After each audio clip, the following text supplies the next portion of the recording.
मेरे साथ है रणवीर सर। हाय रणवीर नीना, हेलो। सर, मैं आपसे जानना चाहूँगी जी, कि सोशल मीडिया इतना स्ट्रॉन्ग ना होते हुए भी थर्ड नंबर तक पहुँचना जी। आपने सोचा था? नहीं, मैंने सोचा था जब मैं गे शो में गया था मैंने सोचा था मैं फाइनलिस्ट तक पहुंच जाऊं, पूरा शो एक्सपीरियंस कर लूं, मेरे लिए वही बहुत था। बट रास्ते में जैसे-जैसे शो बढ़ता गया, वो चीज़ें चेंज होती गईं। मेरे अंदर भी थोड़ी किसी को हराने की भूख बढ़ती गई। भूख भूख आई। हाँ। उसमें कुछ में सक्सेसफुल हुआ but in the end I guess it was I started off too late uh, और मैं नहीं जीत पाया। आपने एक दो चीज़ें सही मतलब साबित कर दी कि age is just a number. हुँ, और अगर आपके सोशल मीडिया फैंस नहीं भी हैं तो ऐसा नहीं है, घबराओ मत, आप हुँ। जाओ ऑर्गेनिक फैंस बनाओ और शो में आगे जाओ, क्योंकि आपने ये दोनों चीज़ें प्रूव की। अभी मैंने क्या किया, क्या नहीं किया मुझे तो उसका भी अंदाज़ा नहीं है हिना। मैं यहाँ अभी तक पहुँच गए ना थर्ड नंबर। हाँ, नहीं मैं सीधा घर से यहाँ आया हूँ। हम्म। मैंने अभी तक शो बाहर क्या दिखाया गया है वो नहीं देखा। उस दिखाए जाने पे ऑडियंस का क्या रिएक्शन है मैंने वो नहीं देखा। ये अब मेरे को रिवील होगा अगले 1 हफ्ते हम्म। जब मैं थोड़ा सो लूँगा, तो मैं देखना शुरू करूँगा क्या है। सो इस वक़्त तो मैं ओनली एक ही चीज़ है मेरे पास वो है एग्ज़ॉस्शन। चाहे फिज़िकल हो, मेंटल हो, इमोशनल हो। हम्म। सो आई एम टैप्ड आउट। बेटे से बात हुई, कितना खुश था? बिल्कुल 2-4 मिनट ही अभी तक बात हो पाई है। अब कल सुबह उसको मिलूँगा, I am looking forward to that. 1.5 महीने से हमने एक-दूसरे की शक्ल नहीं देखी, पहली बार 13 साल में। Hmm. I think that that was the toughest part of the show. Hmm. ना सिर्फ मेरे लिए, मैं तो दूसरों को भी फैमिली से मिलते हैं मेरे आँसू निकल जाते थे because I know how difficult it is to that part is very difficult. Hmm. आपने कहा कि शो का रिएक्शन, कुछ रिएक्शंस थे जिसमें जैसे कि आप जानते ही हैं कि अरमान को लेकर बाहर किस तरह का जी। परसेप्शन है, तो आपको लगता है कि उनके साथ की दोस्ती की थोड़ी हेट्रेड आप तक भी पहुंची? जैसा मैंने कहा मैंने तो अभी देखे तो नहीं आपको लगता है रिएक्शंस क्या कि हैं। उसको कैसे डील करेंगे?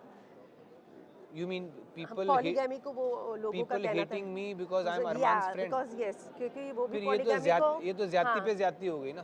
पॉलीगैमी को वो सपोर्ट करते हैं और नहीं उनको सो लगता है। पॉली जहाँ तक पॉलीगैमी का सवाल है आई एम वेरी श्योर कि Arman and Kritika and Payal are not the only ones in this country who are in a polygamous relationship. Hmm. ठीक है उसकी लीगल इम्प्लीकेशंस एक हैं, मॉरल इम्प्लीकेशंस हैं। ये मैं अरमान को मुंह पे कह चुका हूँ कि मैं पॉलीगैमी में नहीं मानता, मैं खुद मोनोगमी में मानता हूँ। हाँ, ये मैंने कॉन्वर्सेशन पूरा सुना था बट आप मेरा लोग पॉइंट है कि अगर कोई polygamous 3 consenting adults polygamous relationship में हैं तो इतना हॉस्टाइल होने की ज़रूरत है क्या? का। हम्म। पॉलीगैमी क्या कभी एग्जिस्ट नहीं करती थी यहाँ? ओके। या अभी एग्जिस्ट नहीं करती? हम्म। उस बात को आप एक 3 लोगों पर 7 साल से हॉस्टाइल इतना होना मेरे हिसाब से इज़ एक्सट्रीम गलत है।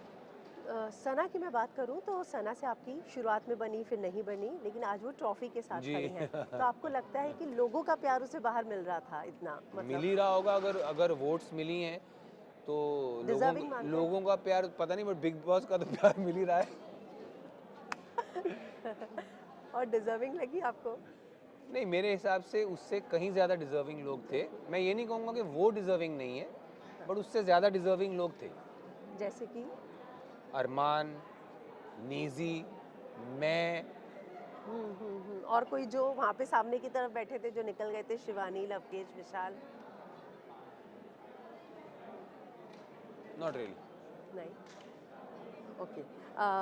मैं बात करूं तो नेजी का मतलब विशाल के मैटर पे मैं जानना चाहूंगी कि विशाल को जब थप्पड़ मारा अरमान ने, आपको लगता है कि तब अरमान को निकालना चाहिए था, क्योंकि जो स्पेशल केस करके 3 लोगों का था, आप, दीपक जी और लवकेश। देखिए मैं यही बताना चाहता हूँ आपको बिग बॉस हाउस में जो लिमिटेड इन्फॉर्मेशन और जो लिमिटेड डायरेक्शंस बिग बॉस देते हैं उसी के बेसिस पे हम लोग आगे कुछ कर पाते हैं। Yes, true. उस वक्त हमको जो ना हमें क्लिप नहीं दिखाया गया कि नहीं। हम अपना माइंड खुद मेकअप कर सकें। हमें सिर्फ इन्फॉर्मेशन दी गई वो भी लवकेश के द्वारा, क्या हुआ क्या नहीं हुआ, उसके बेसिस पे हमने ये डिसीजन लिया। हम्म। इक्विवोकली मैंने जो अरमान ने किया उसको गलत कहा, हालांकि ही वॉज माई फ्रेंड, मेरी बनती थी उनसे, उसके बावजूद मैंने उसके मुंह पे भी कहा, बिग बॉस को भी कहा कि ये गलत है। No no questions asked. Hmm. But उसको हमें ऑफ़र दी गई कि क्या उसको एज प्रोवोकेशन मान के स्पेशल स्टेटस दिया जाए। देन वी एग्रीड कि यस, अगर बिग बॉस हमें वो ऑफर नहीं देते हाँ, नहीं होता। अभी आपको क्या लगता है कि सही कि हुआ या नहीं? परसेप्शन बदला है? क्या क्योंकि चीज़? आज भी फिर से इसी बात पे डिस्कशन हुआ, अरमान, विशाल और सारा मुद्दे पे। नहीं, मैंने तो आपको स्टैंड बहुत क्लियर कर दिया है। ओके, अगर हम क्लिप देख लें, हाँ, तो फिर हमें पता हो क्या है, हुँ, हम कॉल ले सकते हैं कि जो अरमान ने किया वो प्रोवोकेशन के बाद किया कि नहीं। हुँ, जो अरमान ने किया वो गलत, उसमें कोई डाउट नहीं। ओके, वो समझ गई मैं। इक्विकली मैं कंडेम करता हूँ, वो गलत था। हुँ, हुँ, कुछ भी हो जाए, अगर विशाल ने उससे बदतर चीज़ भी कही हो तो उसको हाथ नहीं उठाना चाहिए था, क्योंकि विशाल को उस चीज़ की सज़ा वैसे ही शो में मिल जाती। ओके, इन्होंने ज़्यादा अपने पैर पे कुल्हाड़ी मारी। हाँ, हाँ। आखिर में बस जाते हुए कि शहनाज़ ने आपके लिए जो बहुत जी, प्यारा-सा हाँ, ना सिर्फ शहनाज ने, मेरे बहुत अजीज़ दोस्त सुकेत धीर, ओह! शहनाज और राघव ने पहले भेजे कपड़े, फिर जो मेरे अजीज़ दोस्त सुकेत धीर जो काफ़ी प्रसिद्ध डिज़ाइनर हैं, उन्होंने भेजे। आई वाज सो टच्ड, इन तीनों ने बिना बोले जो ऐसे कर दे, सच्चा दोस्त वही होता है मेरे हिसाब से।